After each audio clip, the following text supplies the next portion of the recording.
beef and beer trimming demo. Hi, I'm Adam. We're here at Booneshine Brewing Company today, cleaning and portioning a whole beef tenderloin.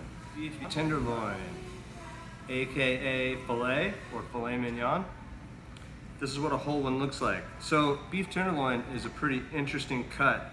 It's beef, but it's really tender. It's the most tender cut because it's on the inside of the rib cage. It's not on the outside of the rib cage, where, like, right next to where the New York strip is. So if this is on a cow, this is tapering up. The tip end tapers up towards the ribeye, where the butt end tapers back towards the sirloin and the round. So the first thing we're gonna do to clean this up is take all of this excess fat off and then remove the chain. All right, so to clean this beef tenderloin, we basically need two different knives. My first knife is a fillet knife. This one, semi-flexible, really nice and sharp. The second knife we're gonna need today is just a standard chef's knife. So the fillet knife we're gonna use for trimming, right? And then the chef's knife we're gonna use for portioning. I'm just doing a light score so that I can get underneath this first layer.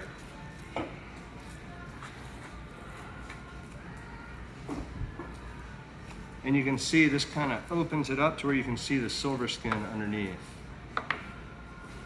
A lot of this stuff pulls right off. And what doesn't pull, I'm just going to use my knife to trim.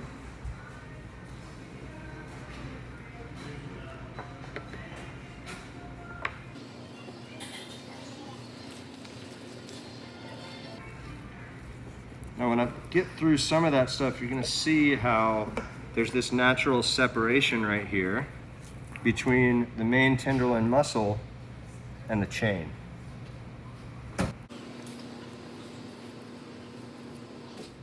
Right on that seam, I'm just going to follow that seam down gently to where it naturally separates. And then right about here, where it comes up even with the rest of the butt, I'm just going to do a nice little clean cut right there. This chain, we can clean up that little bit of fat in this silver skin and cut that into pieces. It makes some really nice beef rib tips. Now we got to remove this silver skin on top. That silver skin, it's like connective tissue that never breaks down no matter how much you cook it. So you want to trim that off. To do that, using my fillet knife, I'm going to start on one end, just go underneath a little bit so that I can get a handle on it with this hand. And what I'm going to do is I'm going to cut with my knife angled slightly up. I'm going to pull it this way and put a little bit of tension on it to remove just the silver skin and leave all of the meat intact. So once that silver skin comes off, you should not see any meat attached to it.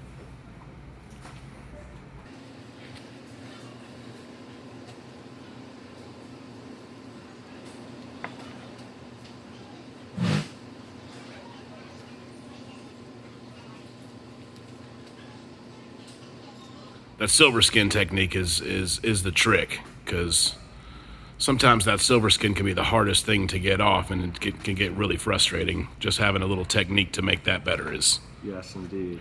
awesome. Now up here, on this butt end, the silver skin goes down into this crease a little bit and down into this crease a little bit. So these are different muscles that connect right there with that connective tissue. I'm not going to take those totally apart. I'm just going to seam that out a little bit, just so I can get to that little bit of tissue on both sides.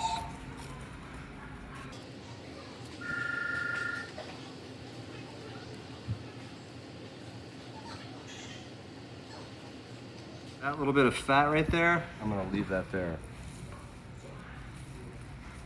It's that good filet fat. That's right.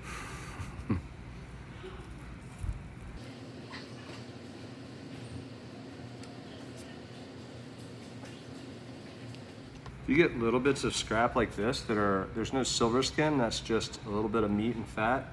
Save that to go with your chain trim.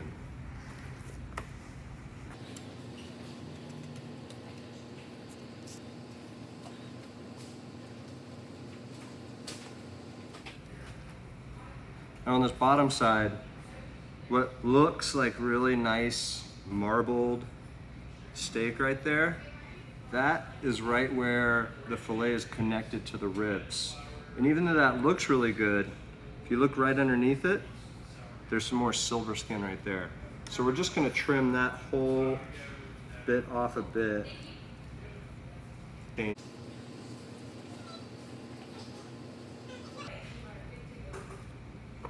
You can see how there's kind of these little natural indentations there. So I'm just gonna take my chef's knife and trim straight down to remove those pieces.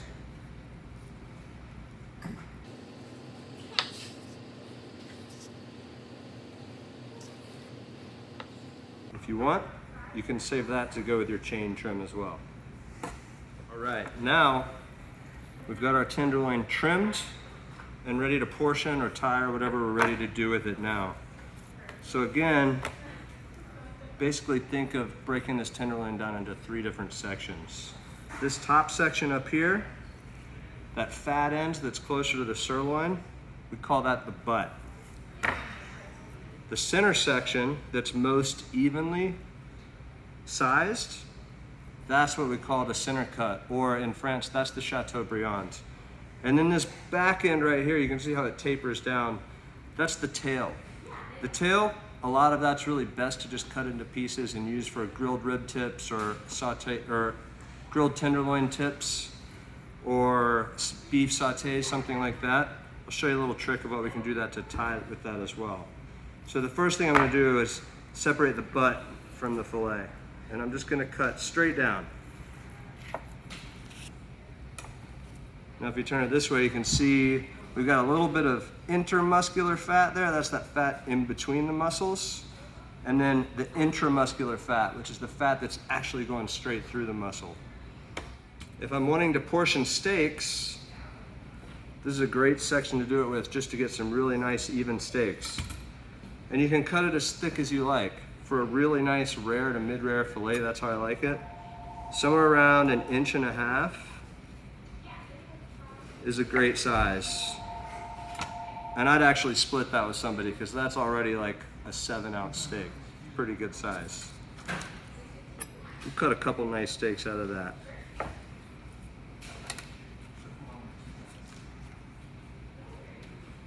Now on this bottom part, we could get a couple more steaks, or let's say we wanted to tie this piece into a roast. Here's a little trick of how to do that. If we cook this as a roast like this right now, it'd be all well done down here by the time it was mid-rare up here because of the size difference, right? So in order to try and create this a similar size all the way across, I'm gonna go up about halfway and I'm gonna cut not quite all the way through. Now I'm gonna turn it like this. So now we've got one piece. It's still just connected here. Again, that's that tapered off tail end. Folding it together. And now I'm gonna tie that so that I can cook it like a roast. Super handy for making Wellington or any kind of anything that you're gonna roast with. This is absolutely, especially in a big situation like a hotel or a country club or something where tenderloin's really expensive. To really maximize the usage of it, this is the kind of stuff they do, especially for a Wellington. That's exactly right. I don't know, Chris, I don't know if I'd ever do a Wellington with cinnamon bun dough, though. Missing out. You are missing out, sir. All right, so I've got my roll of butcher's twine here. And this is like, even in a restaurant setting, this is months and months of worth of butcher's twine. So I've got beefy hands right now, right? Raw beef in my hands. I'm gonna be careful not to grab that whole thing. So I've got it on a tray if I need to move it. But really what I want to do is just lift from that end and only pull the string that I need so that I'm not contaminating my roll. So I've got 2 ends here. I've got the loose end and then I've got the end that's attached to the roll. I want my loose end to go up. Now I'm going to give myself enough slack to work with. I'm going to go. This is like that old shoe tying trick, right? Whichever way the rabbit went, I don't remember how that went. So loose end. I'm gonna go under and loop through. Right, now I'm gonna twist and pull through and tighten. Pull it nice and tight.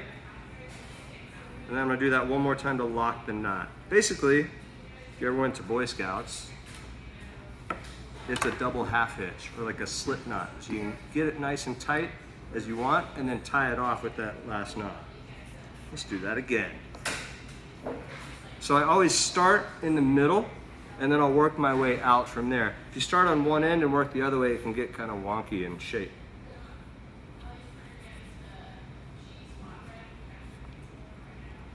Under. Now over. Slip knot. Pulling it nice and tight. One more time to lock it. I'm going to do that a couple more times just to get the whole thing nice and even. One thing you want to remember with butcher's twine is you really want to use butcher's twine, 100% cotton, something like that. Any kind of synthetic string won't do because it'll melt or get into your meat. That's things that you do not want to get in there.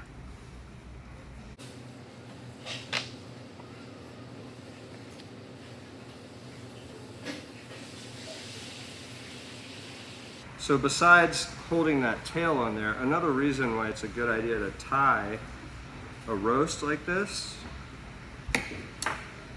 is to make sure that you got a really nice even shape all the way across. So my knots are nice and evenly spaced. If I flip it over, you can see I got my knots all lined up in a row.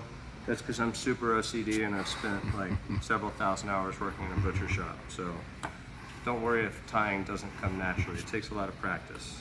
There's a nice little roast. This butt end works really well as a roast too. Another thing that's great for this end is to freeze the whole thing and slice it for carpaccio. That's a great thing to do with this. Now let's say this is just too big. I'm not tying a roast. I'm trying to get some nice steaks out of this.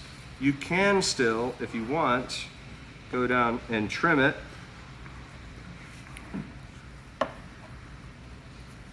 Just like that. I'm just trimming those little loose pieces off the side. That goes in with all of your chain trim and your stuff for beef tips. And then I can take this and just go ahead and portion it just like the other steaks.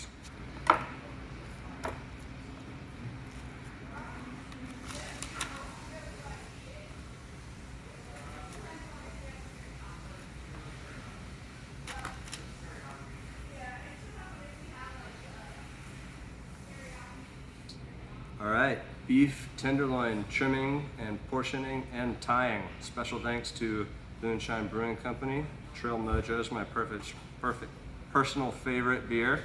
I've already had one or two of them, can you tell? Also special thanks to Chris and Peabody's for filming the video and providing the proteins, right? If you haven't done it yet, hit up Charlotte at Sweet Mountain Tea. Get one of these sweet CookVid 19 t-shirts or aprons. Thanks again.